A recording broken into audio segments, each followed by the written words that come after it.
Perfect.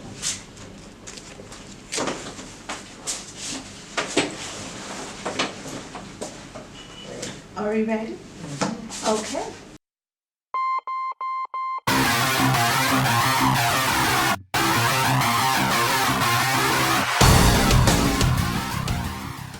Hi! What's up, guys? Yes, welcome back to our channel. Did you miss us? Yes, we missed you. Right, so we are doing our last review Yeah. of part 1 of the Raven Boys series. Actually, did you finish? I'm almost finished. Anyways, and Kenisha is on the 4th book because she just loves it so much. I mean, I've gone into it, and you can't just leave a series hanging. But this video is dedicated to talking about this particular book, Raven Boys, book 1 of the Raven Cycle by Maggie Stiefvater. So that's what we're going to be calling her. I'm sorry, Maggie, if you ever watch this and we're just champering your name. Yeah. Yeah, so Shanice, what are your impressions? Did they change since the last video? I don't really have any thoughts. Honestly. Lord of mercy. I think like in certain ways it's become more interesting, but it's not exciting. So the story, it's a good story, but it just doesn't excite me. I see. Shanik is looking for excitement. I don't know. I'm waiting for the book that Shanik actually enjoys. I'm telling you, this is like our number 2 on the list of book we've read so far since starting this Maybe channel. I enjoy God of New Beginnings. Yeah, so maybe she'll enjoy the one that I'll struggle through. We don't know. But I mean, I love the book. At least book 1. You know, I like the fact that it progressed nicely. You discovered more and more about the main characters. I love the point of view factor that she used to tell the tale. You understand? So the tale is not told one-dimensional in a way, but you kind of get a 360 view. So while this is happening, that is happening, this is happening, and you get to see that playing out from all characters until they all just join up, and it makes sense, which is something that we said last week, but last time really, but it become more and more throughout the book and more relevant. So we see where the Latin teacher Barrington Welch, okay, sorry, was the one who, you know, killed their friend that they thought Noah. Finally found out that Noah was dead all this time. Oh my gosh. Okay, like that was for me like plot twist, because I mean, I wasn't excited because Kenisha told me everything that happened. So. But she keep on drilling me something like, oh, you know the people that we are watch movie with and they're like, tell me what going on, so like, yes, so them kill you to tell you about it, and I'm excited to tell her about it too. So you know, I'm an enabler. All right, so with that being said, we found out that he was a bad guy. We realized that Neve was shady, very self-serving. Yep. Wasn't necessarily looking for anybody, but how to improve her skills. I don't know. She wanted to become the best. Yeah, you psychic. know. Was she really aiming at psychic? I think she wants powers. Yeah, I think she more wants to be a witch than a clairvoyant, and I feel like there was some story about some other clairvoyant that has a show that is the biggest thing. Yes, bigger than her, and she feels less off because of it. Right. So she came to Henrietta, and then she came in and she like the thing that I kind of enjoy about Maggie too is like she creates shadows. If you understand what I mean, like she create the shadows for you to be like, what's going on right? I feel like something is going on right here, but I don't know what that thing is. So the minute that Neve came in, she immediately threw a shadow over her. Like you keep on like something wrong, something too right. Because she's not there like all the other sisters. We know what all the other sisters are about. We know their personalities and what they're like. And Neve is just this, you know, Right, she never got into it. Yeah, she's the one who is by herself. Because even though Persephone is like the silent one, she's still with the other sisters. And Neve, isn't Neve also just a half sister? I don't even know about the sister thing. Because I feel like, you know, when you have a convent, you know, so are just a close friend, they call themselves sisters. So they're like, for me, I kind of get the impression that they're not really, none of them are related. It's more like, and every witchcraft, because I'm into fantasy and all these wonderful things, so every book I've read about witches and warlocks and all these things, the witches always surround themselves with a bunch of female living in one house, and you have the head and all these things, and everybody is auntie and all of that. So from Blue's perspective, because she was growing up with women that had some special ability and she didn't have any, you know, so it kind of gave me that feeling like, okay, then they're low-key a convent. When they went into Cavewater, the thing he said, oh, you brought, what did they refer to her as? I don't know. Blue Lily? Lily Blue? No, man. Like the mirror? Something. They refer to her as something. I need to go back to the book. We'll put it on the screen somewhere. But yeah, and then he said, and you've also brought the Grey Warren. Which is Ronan. Ronan is the Grey Warren, and I don't know what that means. Really don't know what that means, and it sounds interesting.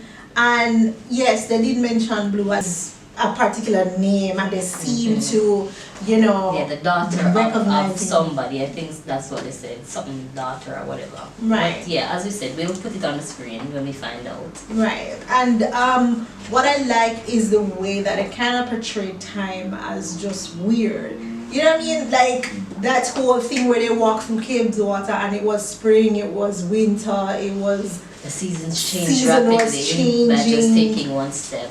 Yes, I enjoyed that because for me sometimes, like, because I tell you, because of how my brain is, it's like a movie for me, every book that I read. And so when I realized that it doesn't necessarily take the shape like other books, so I couldn't guess what the end would have been, because the end when Ronan was like, yeah, I guess it's a good time to tell you that I took chainsaw out of my dream, I was like, wait, what? And that made me want to read more, because there was so many different elements that is in there. You have the dreamer, and you have this girl trying to find out who she is. Then you have Adam, who you're like, what is going to happen to Adam? He didn't die. Then you had this dead guy that was walking up and down with them all this time, and they did not know. And then his response was like, but I told you. I'm like, I mean, what? To be fair, he did say I was dead. When? But it's further down. Like, he wasn't ever there. The only time he was there was like on specific occasions, and they didn't even realize that, oh, you know, none of us really had Noah in our lives. Yeah. Yeah, like while they're just like, oh my gosh, no, we don't have no exam with him, or not like really exam, we don't have any class. And we've never invited him to our house. Yeah. None of those things. Like, it just dawned on them after they found out he was dead. Which is a pretty interesting social commentary some of the times too, because in a weird way, because sometimes you have people in your life that is when they, like, oftentimes when they are gone, that you're like, oh, I didn't really spend. I guess it's because he's the one who didn't need much, because what's his face was him? Rona needed like a chaperone. Yeah. And Adam needed a big brother, and Gansi needed somebody to care about, I feel. So he was playing that role to both of them. So he was preoccupied with those two, and Noah seemed okay. He didn't need anybody. Yeah. You mean from the perspective of Gansi, since he is the leader.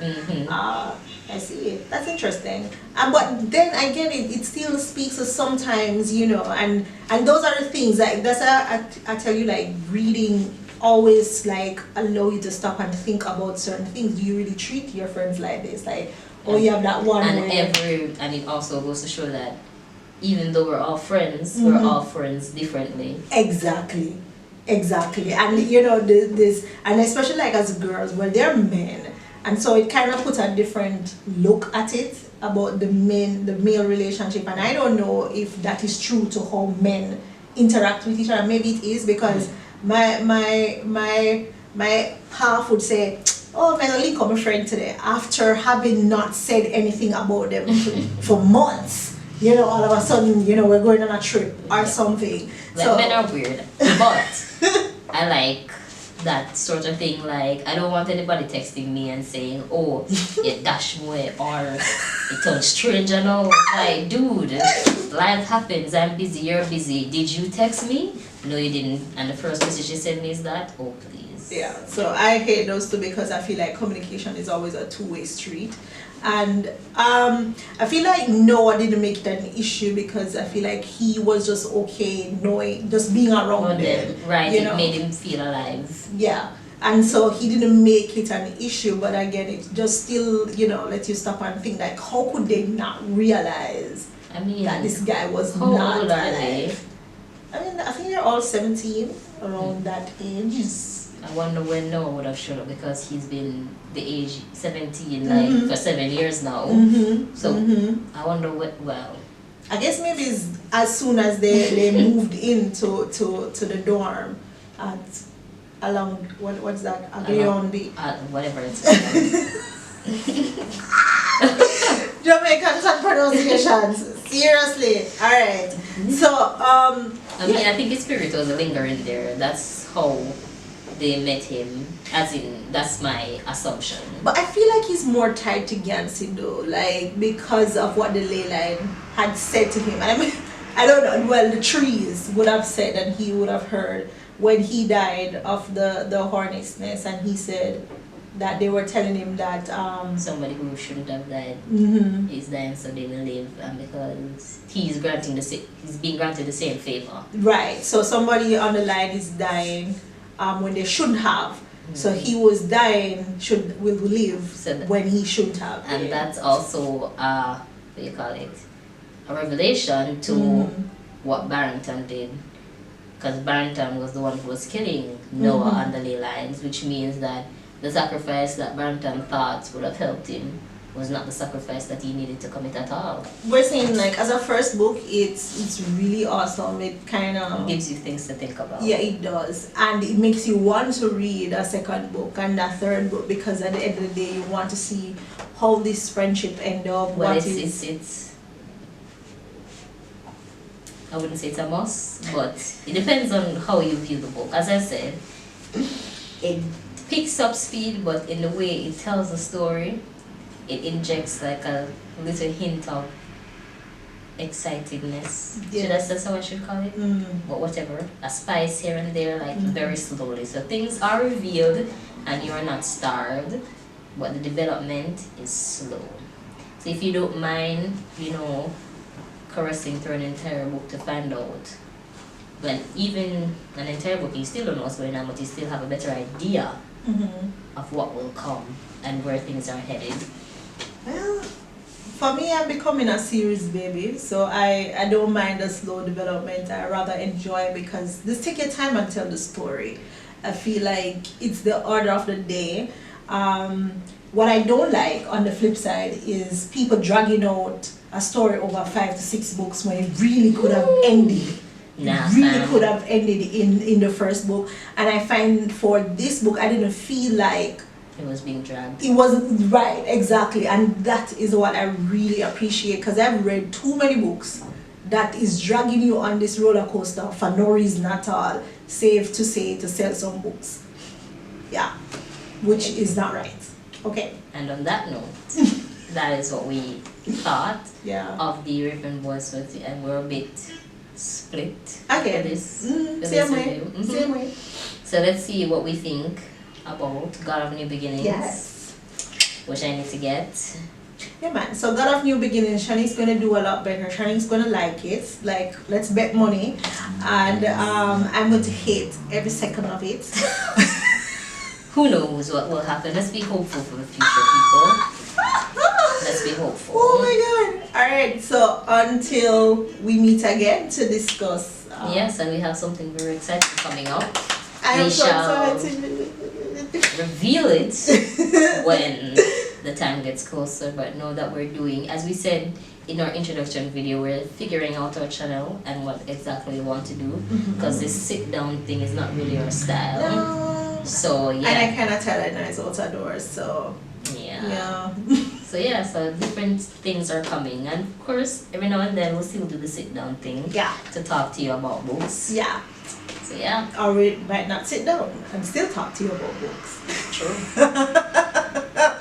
Alright, so until next time, have yourself just a fabulous, fabulous, fabulous week. And weekend. Yeah. Let's not forget the weekend. Let's not forget the weekend. Bye-bye. Bye.